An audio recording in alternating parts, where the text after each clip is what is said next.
Segue com a gente um pouquinho mais. Quero falar também de um outro dado aí do Datafolha também, Zé, divulgado aí no final de semana. Para 75% dos brasileiros, o interesse internacional na Amazônia é legítimo e a floresta está correndo riscos. E aí, o que vocês acham? Zé, Caio?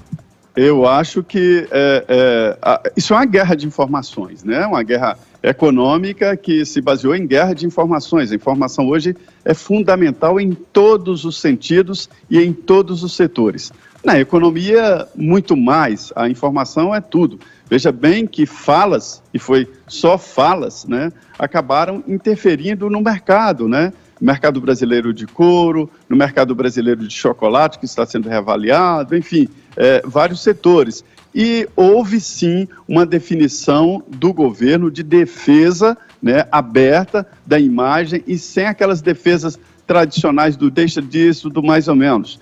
E o presidente Jair Bolsonaro ganhou essa guerra. E até setores ali de esquerda admitem isso, viu? Que a postura dele acabou passando uma mensagem muito firme de que quem bater no Brasil terá uma resposta firme também. Eu acho que o presidente Macron deve ter se surpreendido aí com a fábrica de memes, né, do internauta brasileiro. E eu li isso ontem, viu, Edgar, e o título da reportagem me apavorou, né, abre aspas, para 75% é legítimo interesse de estrangeiros na Amazônia. Eu pensei justamente o que o Zé falou, o Macron emplacou a sua narrativa falaciosa, né, ele ganhou a tal da guerra da informação, né, e por algum motivo que eu desconheço, os brasileiros se acometeram aí de um complexo de vira-lata entreguista que é fundado na absoluta ignorância da realidade ambiental do Brasil e do mundo. Só que aí a gente tem que fazer aquele esforço que poucos fazem e ler a matéria, né? Porque essa expressão da manchete, né, interesse legítimo de estrangeiro, ela traz consigo realmente a ideia de... E pronto, é um interesse e pronto, para por aí. Exatamente, né, Zé? Mas ela traz consigo justamente a ideia de ingerência internacional e ainda amparada legalmente, né? Só que os brasileiros, ainda bem, eles repudiam essa hipótese com veemência, né? Só para quem teve a oportunidade de ler só a manchete, quando você vai lendo os dados, eles contradizem mais uma vez o título. Vamos lá. Para 40% das pessoas, a Amazônia deve ser totalmente administrada pelo Brasil de acordo apenas com o interesse do país. E para 35% das pessoas, a Amazônia deve ser totalmente administrada pelo Brasil, que deve ouvir também governos e entidades internacionais. Jura?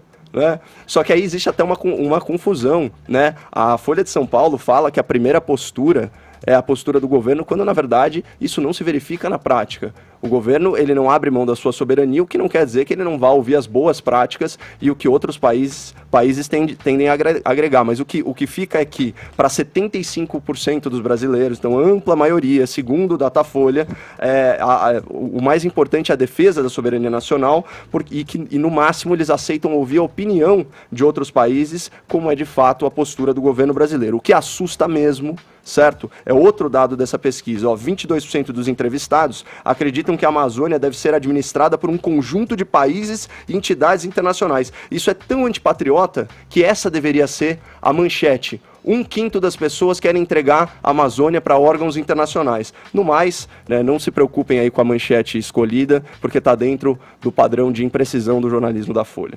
Ô Zé, muito disso também não vem a partir de um discurso do governo que reforçaria ali ações de todas essas pessoas criminosas que atuam na Amazônia com desmatamento, grileiros, como a gente já falou aqui, expansão de pasto para criação bovina, sendo que o Brasil já detém aí uma região considerada muito grande e que a gente teria condição de dobrar rebanhos, implementar ali a produção nas mais variadas áreas, desde a soja, cana-de-açúcar e outros commodities também, Zé. Não é isso que entra em discussão frente a discursos aí de pessoas que estão à frente nas pastas que cuidariam disso, ou seja, a pasta da agricultura, a pasta do meio ambiente. Também essa percepção e essa crítica internacional não vem em cima de um discurso que é um discurso até muito flexível com relação às leis, às regras de punição, enfim. Olha, Edgar, esta história aí de invasão da Amazônia, de colocar fogo depois de desmatar, isso não é um ato da produção agropecuária brasileira.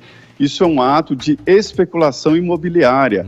São grileiros, são pessoas que fazem fazendas para vender depois, porque a produtividade brasileira cresceu muito e não precisa de área para plantio, já tem muita área para plantio. Sim. Nós temos áreas assim, superiores a vários outros países. Sim. Veja bem, a maior produção de grãos do mundo está nos Estados Unidos, com ali quase 25 milhões de toneladas de grãos. O Brasil fica em segundo lugar com 15 milhões. E ninguém fica discutindo o que os Estados Unidos fazem para produzir tanto grão assim. Não há produção de grão na Amazônia, até porque as condições geográficas, né, não permitem, não admitem a mecanização. Hoje, as máquinas estão muito precisas e precisam de uma topografia mais regular, o que não existe por lá. Existe um caso ou outro ali de criação de gado, né, produção de proteína animal na região, mas não é uma média geral. Este é o debate, né? Agora, chegar para a comunidade externa e dizer que o Brasil está... Ninguém conhece, tem gente no exterior, eu diria até a maioria, não tenho dados, mas eu diria a maioria, por experiência própria e por conversas no exterior, de que as pessoas em São Paulo andam de sarong no meio de uma floresta, né? Não conhecem o Brasil e é natural que seja assim, não me espanta isso, né? As pessoas pensam que a capital do Brasil é Buenos Aires, né? Então, existe esse desconhecimento.